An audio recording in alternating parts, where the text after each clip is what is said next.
ئێران و تورکیا بەردەوامن لەسەر هێرش و بردومانکردنی کورد لە ڕۆژهەڵاتی ناوەڕاستدا لەگەڵ هەروە دێ و زیاتربوونی کاریگەریەکانی شەڕی حەماس دژ بە ئیسرائیل و فراوانبوونی ئەو شەڕە. لە ستانی نیوهامشەر هەڵبژاردنێکی تری بەرایی بەڕێوە دەچێ هاوشێوەی هەڵبژاردنە بەراییەکەی ستانی ئایەوە، بەڵام پێش ڕۆژی سێشەمە و ئەو هەڵبژاردنەی نیوهامشەر کاندیدێکی کۆماریەکان لە پێشبڕکێی هەڵبژاردننی سەرۆکایەتی ئەمریکا دەکشێتەوە. خۆش هاتنەوە بۆ چاوی واشنگتۆن.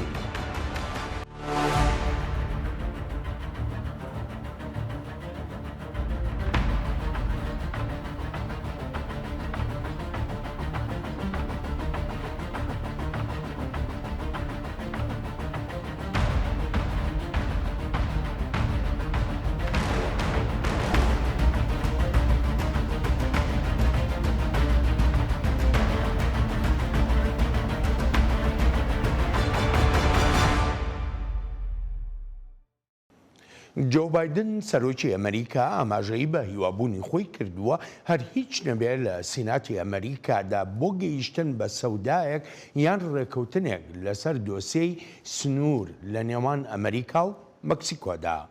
دیموکراتەکان زۆرینەی ئەنجومەنی سینات پێک دەێنن کۆماریەکان بەردەوام لۆمەی سیاسەتەکانی سەرۆک بایدن دەکەن بۆ هاتنی بە لێشاوی کۆچبەران بۆ ناو ئەمریکا. تیمەکەم بۆ چەند هەفتەیەکە لە دانوستاندندایە لەگەڵ کۆمەڵێک سیناتۆری دموکرات و کۆماریدا بۆ گەیشتن بە سەودایەک کە دۆسەی سنوور بەشێشێتی. گەشتبینم چونکە لەو بڕوایدان پێویستمان بە گۆڕانێکی بنچینەی هەیە لە سیاسەتی سنوورەکانماندا، هەروەهاش گۆڕانکاری لە سیستەمی کۆچبەریشماندا بە مەبەستی دڵنیابوون لەوەی ئەو دەسەڵاتەمان هەبێت کە پێویستە بۆ کۆنتڕۆڵکردنی سنوور و منیش ئامادەم بۆ بڕیاردان لەسەری. کۆماریەکان لە کۆنگرێسدا ڕێگەیان لە دابینکردنی بودجەی وزەگرت بۆ ئۆکراین وەک هەوڵێک بۆ دانانی ڕێوشێنی نوێی ئاسایشی لەسەر سنووری نێوان ئەمریکا و مەکسیکۆ. بایدن و دیموکراتەکانیش گەشببینن بەوەی بەم زوانە هەردوو لایەنی دیموکرات و کۆماریەکان بگەنە ڕێکەوتنێکی هاوبەش لەسەر دۆسەی تایبەت بە سنوورەکانی ئەمریکا. دەیان هەزار کەس و چالاکوانی دژ بە منداڵ لەباربردن لە مەیدانی سەرەکی واشنگتنی پایتەخت کە بە ناشناڵ مۆڵ ناسراوە خۆپیشاندانی ساڵانەی خۆیان دەکەن بۆ پشتیوانکردن لە ژیان. وێڕایی سەختی کەش و هەوا و سەرماوسۆڵەی ڕۆژی یێنی ڕابردووی واشنگتن دیسی، بەڵام بە هەزاران کەس ئەلبەت ئەگەر بەدەیان هەزار نەبوو بێ لە سەرانسەری ئەمریکاوە هاتبوونە واشنگتنی پایتەخت بۆ بەشداریکردن لەو خۆپیشاندانەدا کە دووەمین جارە بکرێت لە وەتای یاسای ڕۆ دژ بە وەید هەڵوەشێنراوەتەوە. هەر بەڕاستی خۆشحاڵم بەوەی بەردەوامین وێڕای هەڵوەشانەوەی یاسای ڕۆدێژ بەوەی ئەم بابەتە هەرتەنها بڕیارێکی دادگای نییە، بابەتێکە پەیوەندی هەیە بە هەموو ستانەکانەوە لە ئەمریکادا، بەڵێ پەیوەندی هەیە بە هەموو ئەو بەرنووس و یاسانەی شکۆی مرۆڤ پێشێل دەکەن. دۆسەی یاسایی ڕۆدژ بەوەی دەگەڕێتەوە بۆ ساڵی 1973 کاتێک دادگای باڵا بڕیاریدا دەستوری ئەمریکا مافی ژنان دەپارێزێ بۆ منداڵ لەباربردن. لەوێ بە دواوە مشتومڕێکی گەورە هەیە لە ئەمریکادا لەسەر ئەوەی منداڵ لەباربردن چەندێک یاساییە. هەڵوەشانەوەی ئەو بڕیارە لە ساڵی 2022دا لەلایەن دادگای باڵاوە بە سەرکەوتنیکی گەورەی کۆنەپارێزان دادەنرێ لە ئەمریکادا. لە هەفتەی ڕابردوودا دانەڵد ترامپ کاندیدی پێشەنگی کۆماریەکان بۆ سەرۆکایەتی ئەمریکا ڕایگەیاند شانازی دەکا بەوەی ڕۆڵی هەبووە لە هەڵوەشانەوەی بڕیارەکەدا. بابەتی منداڵ لەباربردن بۆتە کێشە و ناکۆچی لە نێوان دیموکرات و کۆماریەکاندا و یەکێکیشە لە فاکتەرەکانی هەڵبژاردن لە ئەمریکادا کە دەنگدەران دەنگی خۆیانی لەسەر دەدەن.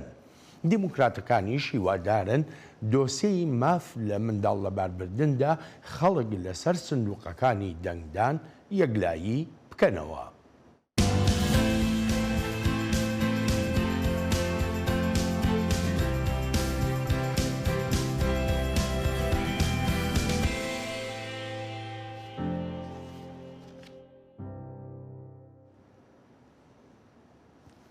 ئەو پەرەسەندانەی لە ڕۆژهەڵاتی ناوەڕاستدا ڕوودەدەن بە بۆردومان و هێرشە بەردەوامەکانی کۆماری ئیسلامی ئێران و تورکیاشەوە بۆ سەر کورد لە ناوچەکەدا بوونەتە بەشێکی دانەبراو لەو ناسەقامگیریەی لەو ناوچەیی جیهاندا هەیە.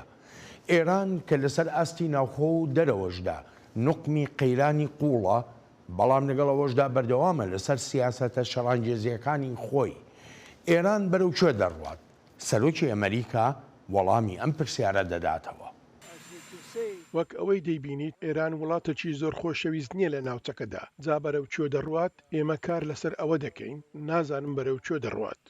تاران ئێستاشی لەگەڵدا بێ بەردەوامە لەوەی وەک دەڵێ لەو هێرشە موشەکەی کردی سەر شاری هەولێر پایتەختی هەرێمی کوردستانی عێراق لە بنکەیەکی مۆسادی ئیسرائیلی داوە لە کاتێکدا گەورە کاربەدەستانی هەرێمی کوردستان هەروەها عێراقیش جەخت دەکەنەوە لەوەی هیچ بنکەیەکی مۆساد لە هەرێمدا نییە و ئەو هێرشە خەڵکی سڤیلی کردوتە ئامانج.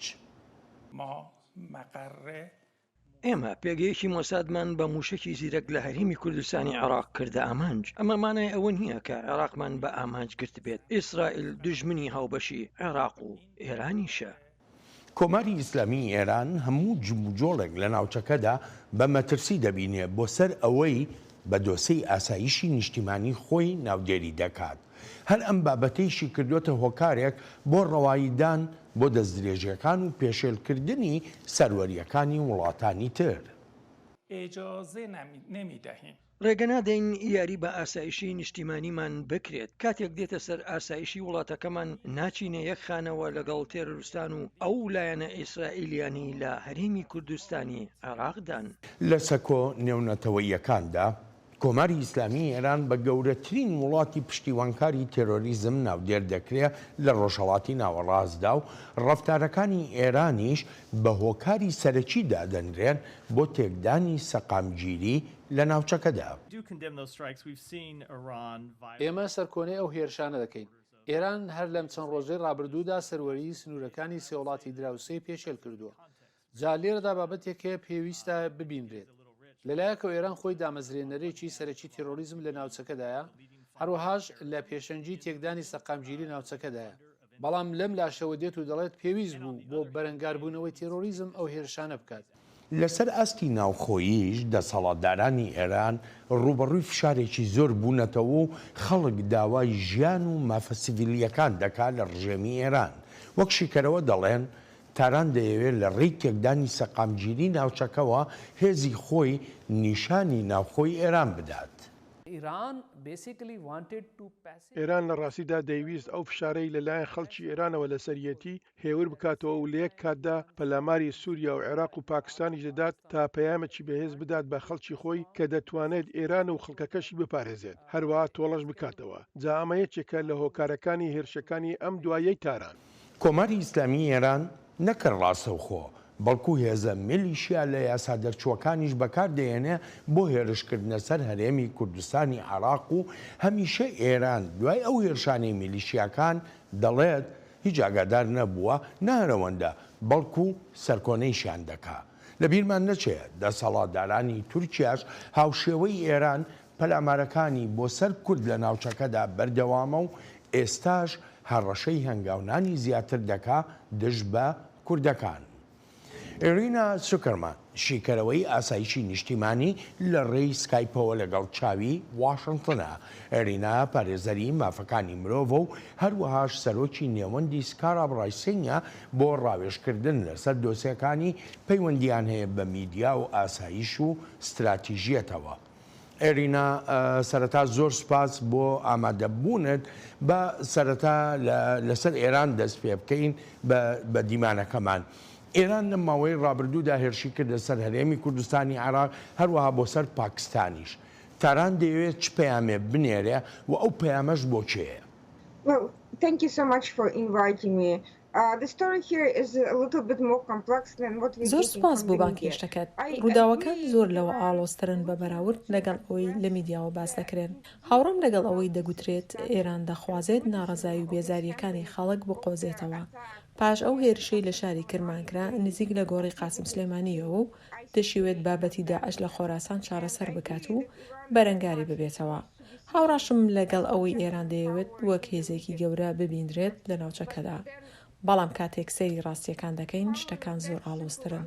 با لە عێراقەوە دەست پێ بکەین. تاران ڕای دەگەێنێت ئەگەر هێرش دەکاتە سەر داعش و بنکەی موساد، بەڵام لە ڕاستیدا هێرشی کردووەتە سەر ئەو شوێنانەی لە قونسڵخانەی ئەمریکاوە نزیکن.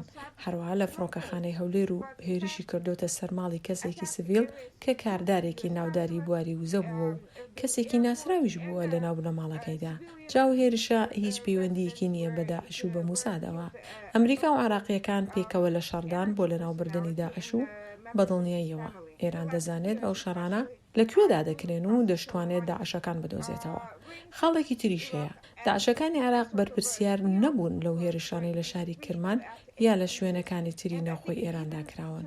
جاوەچی ئێران ئەو هێرشەی نەکردە سەر داعش لە خۆراسان کە هێرشەکەی شاری کرمانی کردبوو. پەیوەندیەکانی نێوان ئێران و عێراق پەیوەندیەکی ئاڵۆزە. ئێران لەم چەند ساڵی ڕابردوودا و پاش کوژرانی قاسم سولەیمانی و هەروە دێ و زیاتر ئاشکرابوونی تۆڕەکانی پاسداران و ئێستاش ئێران دووچاری واقوڕوان بووە کە عێراق سکاڵای خۆی بردووەتە ئەنجومەنی ئاسایش. سەبارەت بە پاکستان ڕەوشەکەی نێوان تاران و ئیسلام ئاباد زۆر تەمەمژاویە کە بتوانین بە شێوەیەکی سادە ڕاوی بکەین. ئێران و پاکستان چەندان ساڵا پەیوەندیەکی زۆری ئاسایشی پێکەوەی بەستون، بە تایبەتیش لەسەر جموجۆڵی بەلوچەکان. بەلوچ کەمایەتیەکی نەژادین لە ئێران و لە پاکستاندا. ئەرینا ینی من پرسیارەکەم ئەوەیە ئێران دەیەوێت چ پەیامێک بنێرێ ئەگە بکرێ ئەمە وەڵام بدەیتەوە. پەیامە گشتیەکە نیشاندانی هێزە، بەڵام هیچ یەکێک لەو هێرشانە ناچنەوە خانەیەوە. بە مانایەکی تر ئەو هێرشی ئێران کردیە سەر بەلوچەکان لە پاکستاندا دەبێت چ جۆرە نیشاندانێکی هێز بێت لە کاتێکدا دۆسەی بەلوچەکان بۆ پاکستان و ئێرانیش لەسەرەوەی ڕیزبەندی ئەو کار و ئەرکانەدا نییە کە دەیکەن. هەر بۆیە ئەوەی تاران کردی هیچ پەیوەندیەکی نییە بە باڵادەستی و ئەو شتانەی باسییان دەکات بۆ ناوخۆی وڵاتەکە. بە هەمان شێوە ئەو هێرشەی کردیە سەر هەولێر هێرشێکی بێپێشینە نەبوو، هێرشێک نەبوو بۆ سەر ئیسرائیل یا بۆ سەر داعش، بەڵکو پەیامەکە بۆ ناوخۆی ئێران بووە و هەوڵێکیشە بۆ چاواشەکردنی چاودێرانی کاروباری ناوچەکە لەو ڕوانگەی بگوترێت ئەو هێرشە ڕنگدانەوەی هێز و دەسەڵات و باڵادەستی ئێرانە لەو ناوچەی جیهاندا و دەشتوانێت بەبێ هیچ کێشەیەک ناسەقامگیری بێنێتە ئاراوە. جا بەلای منەوە ئەوە ئەو پەیامە ڕاستەقینەی ئێرانە کە دەبێت خوێندنەوەی بۆ بکرێت، یان ئەوەی هەندێک هاوپەیمانێتی دروست دەکات و هێرشی ساختە دەکات و دەڵێت دژی تیرۆریستانە تا خۆی بە بەهێز نیشان بدات و بڵێت دەستی ڕادەگاتە هەر شوێنێک کە بیەوێت. تەنانەت کە سەیری پەیوەندیەکانی پاکستان و ئێرانیش دەکەین هیچ گرژیەکی و پشێوەیەکی ئەو تۆی تیان نابینرێت. ئەوەیش کە ڕوویدا لە نێوانیاندا هەر بۆ شاواشەکردن بووە و بە ئەندازەیەکیش بووە کە تەنانەت ئەمریکا و سەرۆک بایدنیش هەڵە تێگەیشتنێکیان لەلا دروست بووە سەبارەت بۆی ئێران دەیەوێت چی بکات.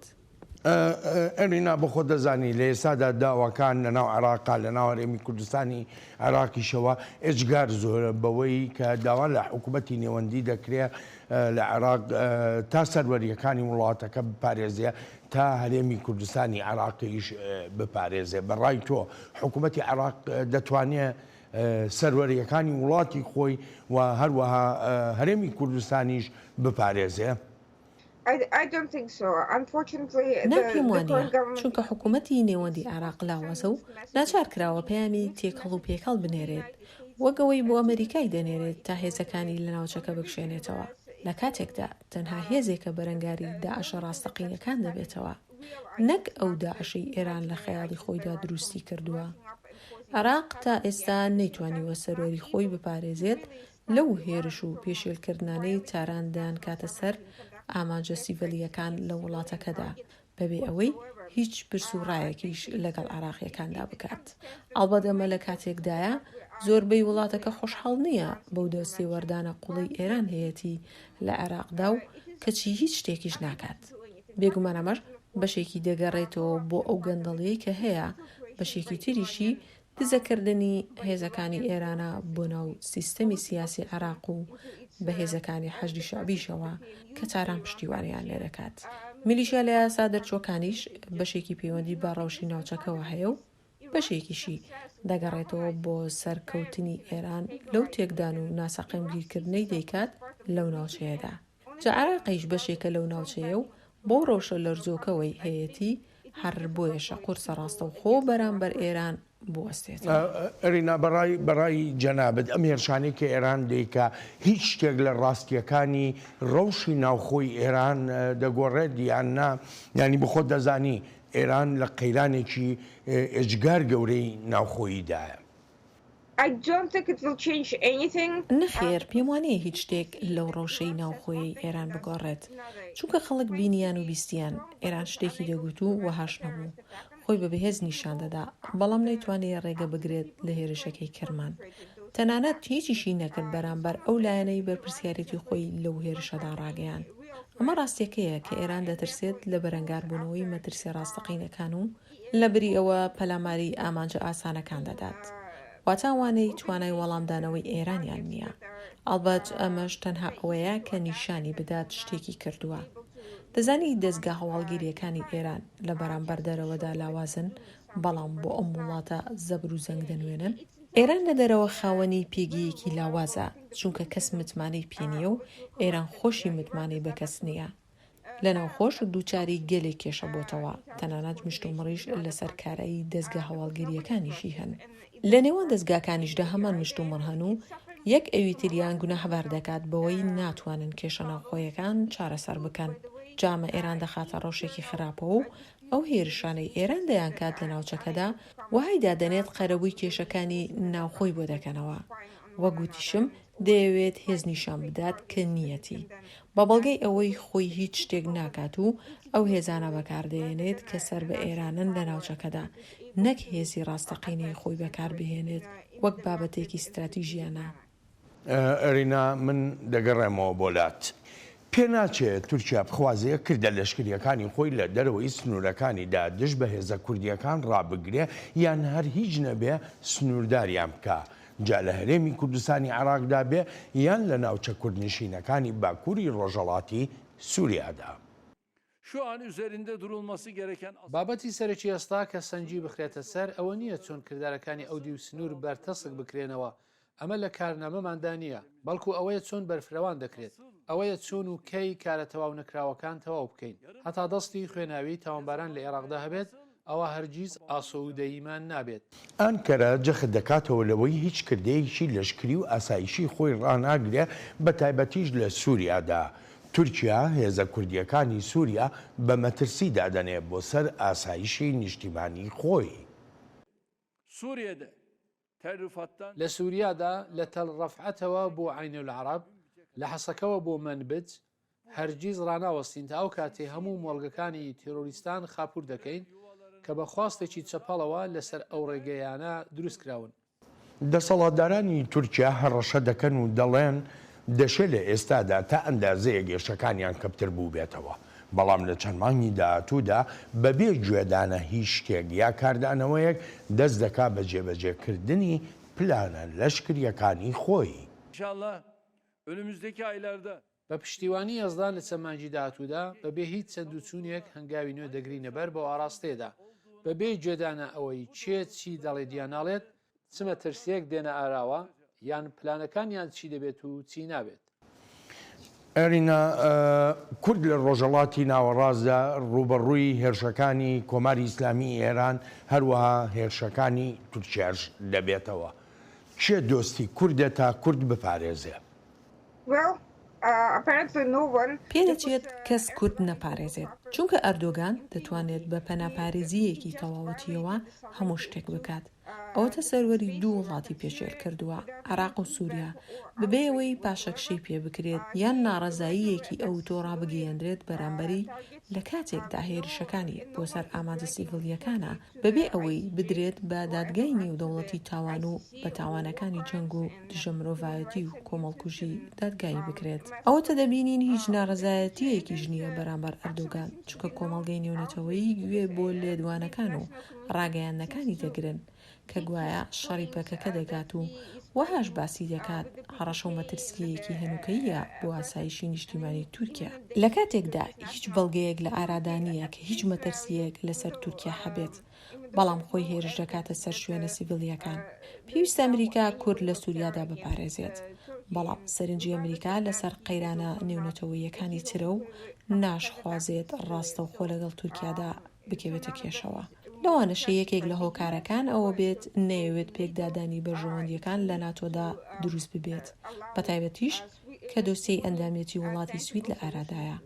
لەوانەشە پەیوەندی هەبێت بە ڕەوشی دیپلۆماتیەوە و هێشتنەوەی بژاردە دیپلۆماتیەکان وەک میکانیزمێک بۆ کارکردنی دیپلۆماتی لەگەڵ کارکتەری دەوڵەتە سەرکوتکارەکان لە ڕۆژهەڵاتی ناوەڕاستدا یان لە شوێنەکانی تری جیهاندا. تەنانەت ئەگەر هێزی لەشکرکێشیش بەکاربهێنێت ئەوە وەها لێک دەدرێتەوە دژی بەژەوەندیەکانی دەبێت و بۆ ئەندازەیەش نابێت کە پاشەکشە بە تورکیا بکات. بەڵام لە هەمان کاتدا جێی سەرسوڕمان نابێت ئەگەر وەڵامی ئەو هێرشانەی تورکیا بدرێتەوە بە هەمان ئەندازەی تێگەیشتن و پەلامارەکانی تورکیا خۆیەوە. باشە بەڕای تۆ ئەمریکا دەتوانێت چی بکە؟ ئەمریکا هێزیە لە عێراق، هێزیە لە سووریادا، یعنی هەر ئەوەنا لە ڕووی لەشکریەوە بەڵکو لە ڕووی دیپلۆماتیشەوە دەتوانێت چی بکات؟ چ پێشنیازێکە دەیێتەوە بە حکوومەتی ئەمریکا بڵێ پێویستە بەم شێوەیە بەم میکانیزمە کورد لە ڕۆژهەڵاتی ناوەڕاستدا پارێزراو بن؟ لە ڕاستیدا پێویستە هێڵی سوور دیاری بکرێت. هەر هێرشێک بۆ سەر هاوپەیمانان و هاوبەشەکانی ئەمریکا پێویستە وەک هێرشکردنە سەر بەشەوەندیەکانی ئەمریکا ببیندرێت و ڕنگدانەوەشی هەبێت لە سەپاندنی سزا و سەرکردنی پەیوەندیەکاندا. واگەر ئەم شتانە کەوتنە خانەی مەترسی ڕژد و واسەییشەوە ئەوە پێویست بە کردەوەی سنوورداری لەشکرکێشی دەکات. لە پەیوەندی بە ئەردۆگانەوە ڕێک دەزانین چی لە ئەمریکا دەوێت. ئەردۆگان F-16 دەوێت. ئەمەش ئەو بابەتەیە کە توانای تورکیا زیاتر دەکات بۆ شەڕانگێزیەکانی لە ناوچەکەدا، کە پێم وایە تا ئەردۆگان بەردەوام بێت لەو هێرشانەیدا نابێت بە هیچ شێوەیەک ئەو فڕۆکانەی پێ بفرۆشرێت. یانیش ئەگەر وابەستەی چارەسەریەکی سیاسیانە نەبوو لەگەڵ هەر لایەنێکی کوردیدا بێت. دەشبێت تورکیا بەرپرسیار بکرێت بە پێشێلکردنی مافەکانی مرۆڤ.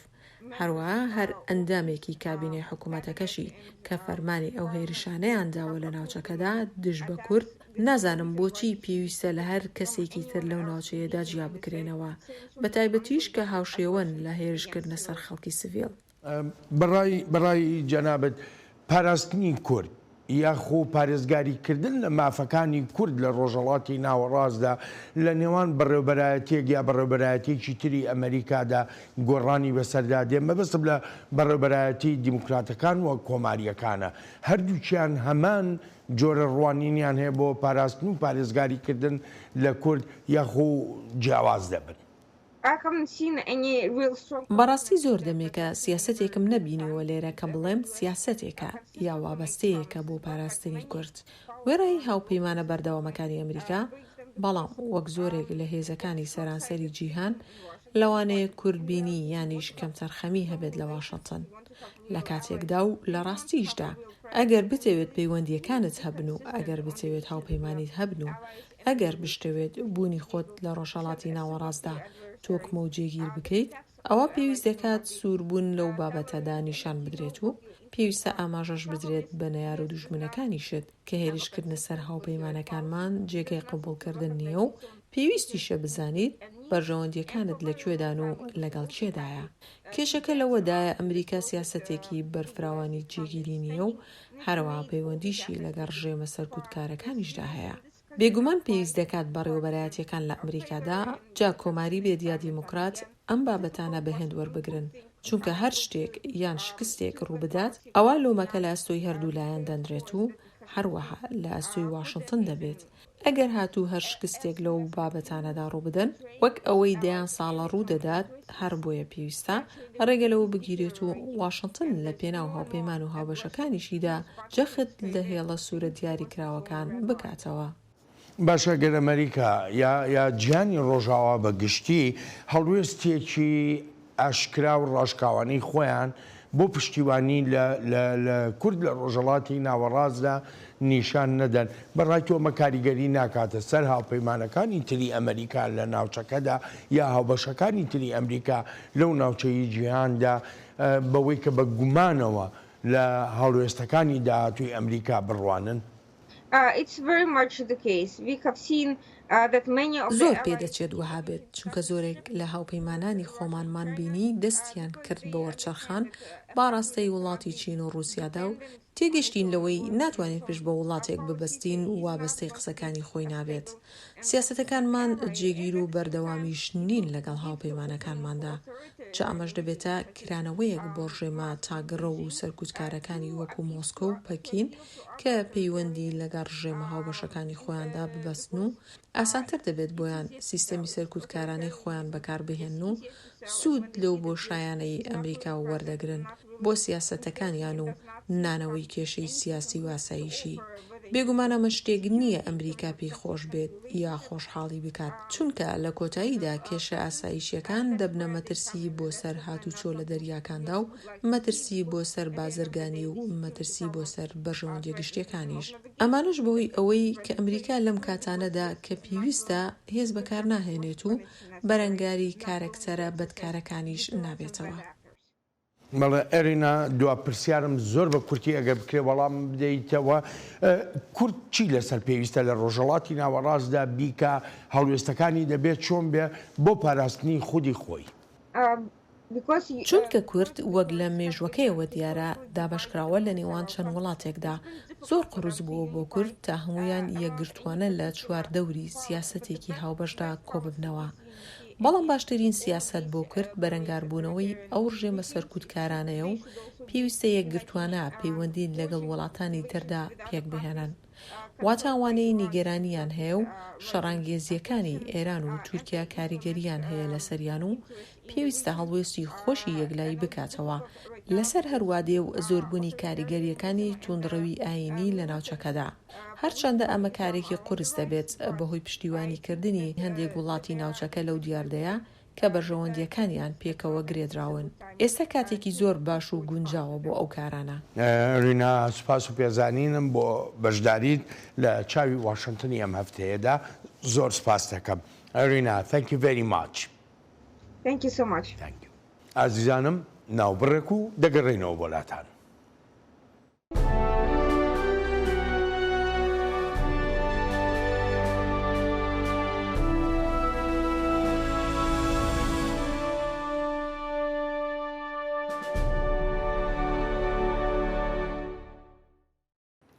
سەرۆکی پێشووی ئەمریکا دووەم سەرکەوتنی خۆی بەدەستهێنا لە هەڵبژاردنە بەلاییەکەی ستانی نیو هامشەردا بەم سەرکەوتنەش ئەگەرەکانی زیاتر کردووە کە لە مانگی 11دا دانەڵد ترامپ ببێتە کاندیدی فەرمی کۆماریەکان لە بەرامبەر جو بایدندا. دانەڵد ترامپ بە جیاوازیەکی زۆری دەنگەکان توانی سەرکەوتن بەسەر نیکی هێلی ڕکابەرە کۆماریەکەیدا بێنێ. پانتاییەکانی ڕکابەری بربژێرە کۆماریەکان لە ڕۆژی یەکشەممەوە لە نێوان ترامپ و هەیلیدا مایەوە پاش ئەوەی ڕۆن دیسانتێس فەرمانڕەوای ستانی فلۆریدا ڕۆژی یەکشەممە بڕیاری کشانەوەیدا لە پێشبڕکێی هەڵبژاردن. دیسانتێس لە هەڵبژاردنە بەلاییەکەی ستانی ئایەوەدا لە ڕیزبەندی دووەمدا بوو ئەڵبەت لە پاش ترامپەوە. نیکی هەیلی باڵیێزی پێشووی ئەمریکا بۆ UN لە لێدوانێکدا ئاماژەی بەوە کردووە کە بەڵێ ترامپ لە نیوهامشەریش سەرکەوتنی بەدەستهێناوە بەڵام دەژڵێت تا کۆتایی بەردەوام دەبێت لە پێشەبڕکێی هەڵبژاردندا و هەروەها ئاگاهیشی داوە بەوەی ئەگەر دانەڵد ترامپ ببێتە کاندیدی فەرمی کۆماریەکان ئەوەیانی سەرکەوتنی جۆ بایدن لە هەڵبژاردنەکەی مانگی 11ی داهاتوودا و بەدەستهێنانەوەی گەڕی دووەمی سەرۆکایەتی دەبێ بۆی. سەرۆک بایدن دوای ئەو سەرکەوتنەی ڕۆژی سێشەممەی ترامپ لە هەڵبژاردنە بەلاییەکەی ستانی نیوهامشەردا لە ڕاگەیەنراوێکدا دەڵێ دیموکراتی و ئازادیەکانی تاکە کەس لە ئەمریکادا لە مەترسیدان. دوا بە دوای ڕاگەیاندنی سەرکەوتنی دانەڵد ترامپ لە هەڵبژاردنە بەلاییەکەی ستانی نیوهامشەردا کاربەدەستانی هەڵمەتی هەڵبژاردننی سەرۆک بایدن ڕایدەگەیەنن ئەو سەرکەوتنەی ترامپ مانای وەهایە شیانی بوونی ترامپ بە کاندیدی سەرەکی و فەرمی کۆماریەکان زۆر زۆرە. لە مێژووی هەڵبژاردنەکانی ئەمریکادا هەرچ بربژێرێکی کۆماریەکان ئەگەر سەرکەوتنی لە ئایەوە و نیوهامشەر بەدەستهێنا بێ ئەوە بۆتە کاندیدی فەرمی لایەنەکەی. ساڵح دەمیجار لە بەشی کوردی دەنگی ئەمریکا میوانی چاوی واشنگتنە بۆ باسکردنی ئەم هەڵبژاردنانە. ساڵح زۆر سپاس بۆ ئامادەبوونت.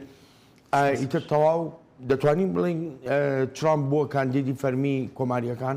نا فەرمی نا لێ ڕاستیار سەر عەردێ دیارە کو ئەوێ ببێ کاندیدێ کۆماریان ji ber em dizanin ku nekî hêlî soz yanî soz daye ku ew ê ji venek şehîn heta wê biryarî nede nekî hêlî wê biryarî nede hîn bi fermî Trump nehewe ji ber ku ew pêşbirket navêna wan da berdewam e nekî hêlî piştî roja sêşemê piştî ku encam hatin ragihandin axaftinek pêşkêş kir û got ez ê biçim Carolina Başûr ku wilayeta wê bi xwe ye ku ew ê wê derê dest bi helmeta xwe bike yanî ti planên wê heye rasterast ku bibêje aha îro yan siba wê ragihîne ku ew ê vekişê hîn nebûye heta ku ew nebe bi fermî bawekî fermî Trump nekandîde lê rastiye ser erdê ew e eger em bidin ber çavan ji destpêka helmeta komariyan da derdora 12 kandîd hebûn yek li dû yekî vekişiya heta ku em gihîştin tenê Trump û nekî hêlî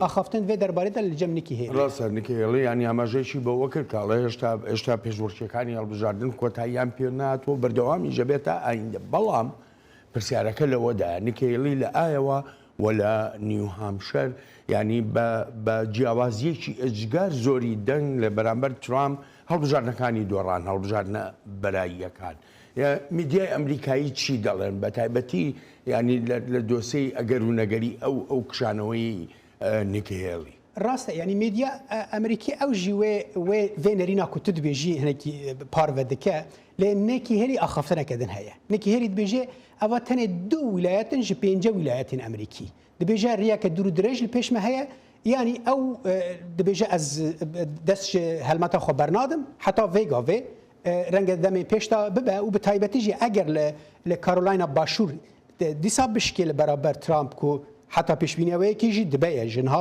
pêşbîniyawekê dibe ku li wê derê jî li wîlayeta xwe bixwe jî li beraber Trump bişkê wê demê renge ew hezir bike ku vekişe ji vê helmetê lê medya jî aynî vê bîr û boşînê belav dikin dibêjin gelek zehmete ji bo nekî hêlî ku karibe wê bendî em bibêjin bişkîne û karibe nêzîkî Trump bibe ne wî bişkîne hema nêzîkî wî ji be ji ber ku em dizanin ku ferq û ciyawazî ji destpêkê de û heta niha gelekin yanî û hilbijartinên em bibêjin seretayiyên New Hampshire da jî pêşbîniyawekê dibû ku renge ew pêş bike ji ber ku nermerên li wê derê serbixwan li wê derê û maf di wê wîlayetê de mafê kesên serbixwe jî heye ku biçin di ewên seretayiyên komariyan de jî dengê xwe bidin wê ew ê yanî wê jî em bibêjin pala xwe dabû ser wê yekê ku renge ew kesên serbixwe li wê derê deng bidin wê yanî niha di dawî da me got yanî axaftin li cem nekî hêlî ye herçendî medya jî wek me got ne gelekî geşbîne ku wê nekî hêlî bi ser keve lê heta vê gavê ew wê dest ji em bêjin helmetê bernadaye û dibêje ez berdewam yani her wekû eger bêt û nekî hêlî bitwanê ew serkewtina beser Trump da bedest bêne yanî mêjûyek degore li mêjûyê hilbijardinî ئەمریکادا وەکو لە پێشەکیە باسمان کرد هەر کەسێک لە کاندیدی کۆماریەکان ئایەوە یا نیوهامشەری بردبێتەوە کە ئەو دووستانە دەباتەوە ئیدی بە فەرمی دەبێتە کاندید بینە سەر باسی دیسانتێس فەرمانڕەوای ستانی فلۆریدا ئەلبەتە کشانەوەی لە پێشەبڕکێی هەڵبژاردن شتێکی پێشبینی نەکراو بوو لە ناکاوبوو بڕیاریدا بەڵام ئایا پێشبینی دەکرا دوای ئەو هەموو قسە و لێدوانە توندانەی نێوان ترامپ و دیسانتێز بێت داوا لە لایەنگرانی بکا کە دەنگ بدەن بە ترامپ بەڵێن تزانی پشتی ئایەوە و نیو هامشەر قۆناغەکە نو ji ڕاکێشانێ di navêna kandîda de dest pê dike navêna berbijaran dest pê dike Ron DeSantis piştî Iowa û herçendî di pileya wekte jî got destpêkê da di pileya duyem da û piştî Trump bû li pêş hêlî bû yek jê li gor xwendinê ku ew wî xwest wê pileyê biparêze bimîne di pileya duyem de ji ber ku ew dizane bihata New Hampshire wê biça pileya sêyem ji ber nekî hêlî her wê di pêş Ron DeSantis de ba ev yek rengek ji sedema bê سدەمەکردن هەواک وی دیار کرد کو ئیدی وی ناس کرد کو ڕێ لە پێشوی هاتیە گرتن و نکارە لە بەرامبەر ترامپ بە هیچ شێوەیی بەسەرکەوە لە بەراڤاجی هێلی کورد باوەرە و هین ئەوێ بەرامبەر ترامپ سەرکەوە هەنێک دەبێژە ڕەنگێک کو تشتێکی کەسایەتیژی دوێ دەربارەی دەهابە ئەم ببێژن نیازێکە کەسایەتی جەم ڕاندی سانتیس هەبێ کو ئەو پلان دەکەژی بۆ هەلبژارتنین 2028 کو پشتگیریە ترامپ ji dest nede eger hatu Trump bû serokê îsal ji ber ew gihiştî bû wê bawerî ku îdî Trump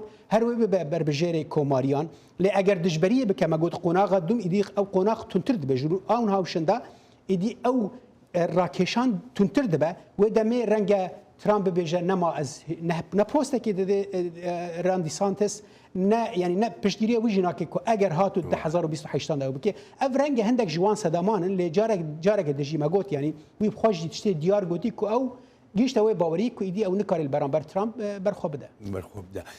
Salih em serkewtinaneyî Trump yani wekû zorek li mîdya jamajeyî pê dike berastî berpêşûnekî berçawe li doseyê pêşbirçeyê hilbijartinekan de. Em çendێk wiha dikat dîmokratekan پێداچوونەوەیەکی یعنی بنچینەی بنەڕەتی بکەن بە هەڵمەتەکانی هەڵبژاردنیانە. بڕاستی ئەڤ یەک کارێ ئەم باوەکی کورت و بر ئاخافتنە بایدن دەمەکێ بەرێ بێژن گوت بایدن گوتە ئەگەر ترامپ ببێ کاندیدێ کۆماریەوەی دەمێ ئەس کاندیدێ دەموکراتە منش بەر ئەس باوەرم ئەزێ ترامپ بشکێنمەوە ئەزێ لە بەرامبەر ترامپ بسەرکەمە نها ئەرگومەنتە دەموکراتن ئەوە ئەگەر ترامپ ببێ وێ دەمێ وێ دەموکرات بسەرکەون لێ دناوا دموکراتان بخدا هنک فرق و جیاوازی بیرو بوچران دجی هیا یعنی هنک شی تمن جو بایدن دکنه پرسکریک یعنی ام دزان کنها وقت چاوا دناوا کوماریان دا ام ببیجن لبرانبر دونالد ترامپ نکی هلی هیا کو فرق و جیاوازی که گلک دناوینا واندا فرق و جیاوازی دناوینا کاندید دنیا دموکرات جبلی بایدن او جی کو دین فیلیپس فرق و جیاوازی اوجی گلک دوره و دیسا جی لنیو همشر وی دین فیلیپس گوتی از برانبر بایدن برخوا بدم و جبر بایدن گشتی و آسته کو نکاره ام بیژن نیاز نفش نو بر بچاو وکش بر و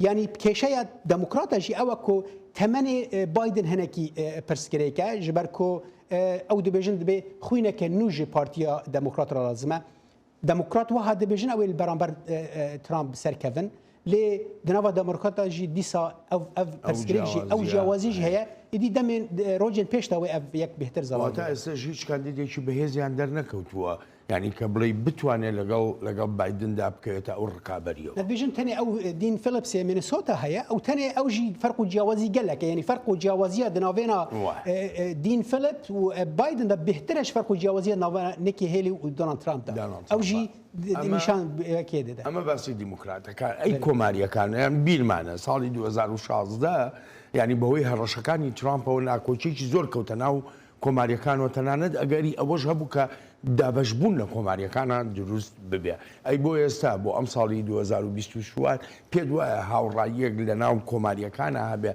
لسر خدي ترامب براسي بلين او راستيا كنت تبيجي 2016 ده حتى روجا ايرو بردوامه روجا كو دونالد ترامب خواكر كانديد يعني جي خوا نافي خوا كتومار كرد 2016 ده كو ابي ببه سروكي امريكاني ببه كانديد سروكاتيه و وقتی ده هنگ دیویژن پرسکریکا کوماریان دست بیکر جبر کو ام دزان کو با آشکاری و دمه 2016 دونالد ترامپ گفت اگر کوماری من نکن کاندید خو از تناسری خو بکم آنها کوماری اگر ناف کوماریان نه کنه دیویژن یعنی ترامپ نابه به کاندید کوماریان لی اگر او قبول نکن ترامپ و دمه ترامپ و تناسری خو درکوی و دمه وقت تناسری خو درکوی یعنی تی واتیا کو پارتیا کوماری دابش بو لبرانبر و دموکرات بسرکون و دموکرات به هستر به مجبر و سه عالی چه ببن عالیه کی کوماری نه ترامپ قبول ناکن عالیه دموکراتش خبره بهزن و عالیه کی کو او تفگرا کو هنک جرات بیژن ترامپیزم کو عالیگیریا ترامپ بکن و دمی دابش بو او پروسه دنگدانی بخود دابش بوش بر وجی هر چندی هنک نلگل ترامپ جی ل نکارن یانجی نخوازن او دابش بونا هان آشکری تکه و نوا کوماریانج بروی دنگی خودن دونالد ترامپ. اکید سر وقتی هل بجاردنه صالح زور سپاس دکم با تبینی سرنجا کانت سپاس دکم. ئەڵبەتە ئازیزانم سوپاسی بێپایانم بۆ ئێوەی خۆشەویستە کە تا ئێستا لەگەڵماندا بوون تا هەفتەی ئایندا چاوێکی نوێی واشنگتن ڕێز و خۆشەویستی ستافی بەرنامە هەروەهای خۆیشم بەڵێن ساڵح پەسەند بفەرمونون هەر لە خۆشیە جێتان بگەڕێ.